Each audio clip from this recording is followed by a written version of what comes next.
Assalamualaikum warahmatullahi wabarakatuh. Perkenalkan, saya Wahyu Fitri Ramawati, peserta Diklat SAR CPNS 2021 Kabupaten Purwakarta. Ini saya akan meresume tentang manajemen ASN. Apa itu manajemen ASN? Manajemen ASN adalah pengelolaan ASN untuk menghasilkan pegawai ASN yang profesional, memiliki nilai dasar, etika berprofesi, bebas dari intervensi politik, bersih dari praktek KKN. Manajemen ASN lebih menekankan kepada pengaturan profesi pegawai, sehingga diharapkan agar selalu tersedia sumber daya ASN yang unggul selaras dengan perkembangan zaman. Pegawai ASN terbagi menjadi dua jenis. Yang pertama, pegawai negeri sipil atau PNS.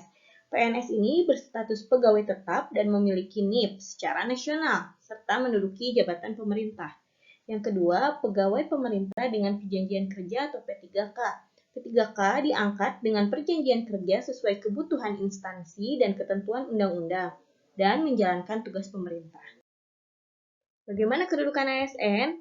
Pegawai ASN berkedudukan sebagai unsur aparatur negara yang menjalankan kebijakan yang ditetapkan oleh pimpinan instansi pemerintah, serta harus bebas dari pengaruh dan intervensi semua golongan dan partai politik.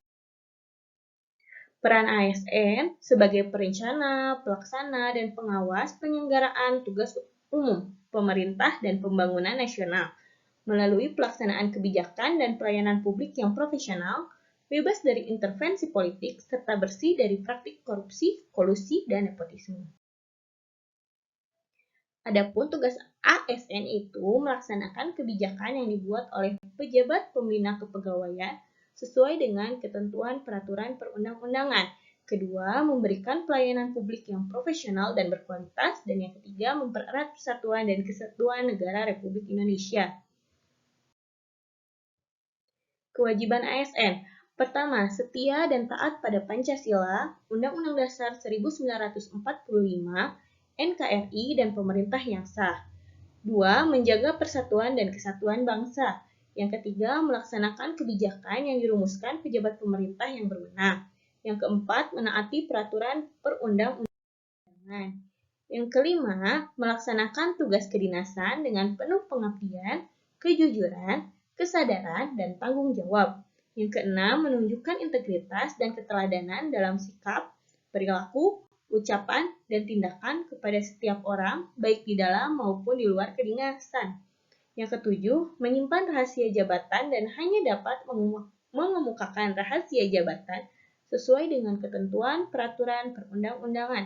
Dan yang kedelapan yaitu bersedia ditempatkan di seluruh wilayah negara kesatuan Republik Indonesia. Adapun hak ASN untuk PNS berhak memperoleh pertama, gaji, tunjangan, dan fasilitas. Yang kedua, cuti. Yang ketiga, jaminan pensiun dan jaminan hari tua. Yang keempat, perlindungan. Dan yang kelima, pengembangan kompetensi. Lalu, bagaimana dengan hak P3K? P3K berhak memperoleh pertama, gaji, tunjangan, dan fasilitas. Yang kedua, cuti. Yang ketiga, perlindungan. Dan yang keempat, pengembangan kompetensi. Kode etik dan kode perilaku. Kode etik dan kode perilaku bertujuan untuk menjaga martabat dan kehormatan ASN. Fungsi dari kode etik yang pertama, sebagai pedoman, panduan birokrasi publik atau aparatur sipil negara dalam menjalankan tugas dan kewenangan agar tindakannya dinilai baik. Yang kedua, sebagai standar penilaian sifat, perilaku, dan tindakan birokrasi publik atau aparatur sipil negara dalam menjalankan tugas dan kewenangannya. Dan yang ketiga, etika birokrasi penting sebagai panduan norma bagi aparat birokrasi dalam menjalankan tugas pelayanan pada masyarakat dan menempatkan kepentingan publik di atas kepentingan pribadi, kelompok, dan organisasinya. Selanjutnya, ada yang disebut dengan sistem merit. Sistem merit adalah kebijakan dan manajemen ASN yang berdasarkan pada kualifikasi, kompetensi, dan kinerja yang diberlakukan secara adil dan wajar dengan tanpa diskriminasi. Tujuan penerapan sistem merit adalah untuk memastikan jabatan di birokrasi pemerintah diduduki oleh orang-orang yang profesional, dalam arti kompeten dan melaksanakan tugas berdasarkan nilai dasar, kode etik, dan kode perilaku ASN.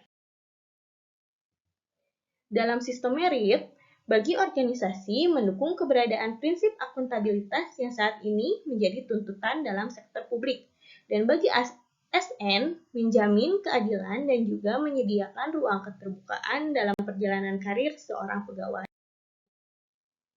Prinsip sistem merit, pertama keadilan dan kewajaran, yang kedua objektif, yang ketiga berbasis kinerja. Pelaksanaan sistem merit dalam beberapa komponen pengelolaan ASN. Pertama, penyusunan dan penetapan kebutuhan. Yang kedua, penilaian kinerja. Yang ketiga, pengembangan kompetensi, promosi, mutasi, dan penghargaan. Dan yang terakhir tentang sistem informasi. Sistem informasi ASN adalah rangkaian informasi dan data mengenai pegawai ASN yang disusun secara sistematis, menyeluruh, dan terintegrasi dengan berbasis teknologi. Sistem tersebut diperlukan untuk menjamin efisiensi, efektivitas, dan akurasi pengambilan keputusan dalam manajemen ASN. Sekian video resume saya tentang manajemen ASN hari ini. Terima kasih. Wassalamualaikum warahmatullahi wabarakatuh.